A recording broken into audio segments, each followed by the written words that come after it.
Buddham saranam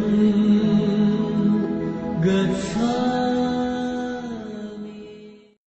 សកាហុកម៉ាលីសូមសួរពីដែលខ្ញុំប្រកាសណាអង្គុយបត់ជើងមិនបានហើយក៏អង្គុយលើកៅអីដូចជាចង់ធ្វើសមាធិក៏មិនអាចអង្គុយបត់ជើងបានដូច្នេះខ្ញុំអង្គុយលើកៅអីរហូតតើមានទោសប៉ុន្មានតើគ្មានទោសនោះព្រោះអ្វីសម្រាប់អ្នកមានអាពាធកុំថាអង្គុយមកដេកស្ដាប់ខាងមុខអាត្មានេះក៏មិនដែរមែនណាសម្រាប់អ្នកមានអាពាធហើយញាតិញោមអង្គុយដែលចាំបាច់បត់ជើងនេះប្រពៃណីខ្មែរទេ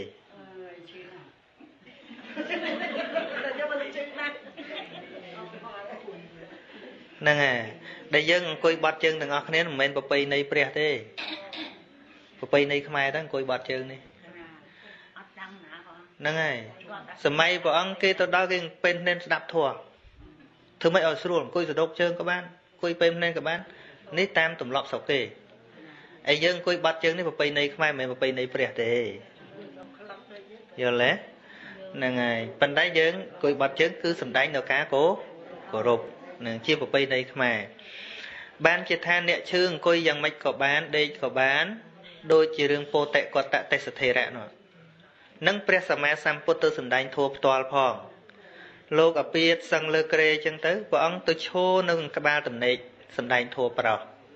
លោកងើបអរួចមានទោសអីលោកបានសម្រេចព្រះអរហន្តទៀតផងចាំញាតិញោមខ្លះគាត់ថាអង្គុយមិនបានអត់ហ៊ានមកស្ដាប់ធម៌ខាតតែហ្មងដោយសារអត់ដឹងអញ្ចឹងអត់ហ៊ានមកស្ដាប់អត់អីទេមិនជាបញ្ហាអីទេបាទសិក្ខាបទហ្នឹងព្រះអង្គហាមអញ្ចេះភិក្ខុមិនក៏បីសម្ដែងធម៌ដល់មនុស្សគ្មានជំងឺអង្គុយខ្ពស់ជាងណាអញ្ចឹងបើគ្មានជំងឺទេអង្គុយខ្ពស់ជាងមិនឲ្យសម្ដែងទេតែបើមានជំងឺអូខេ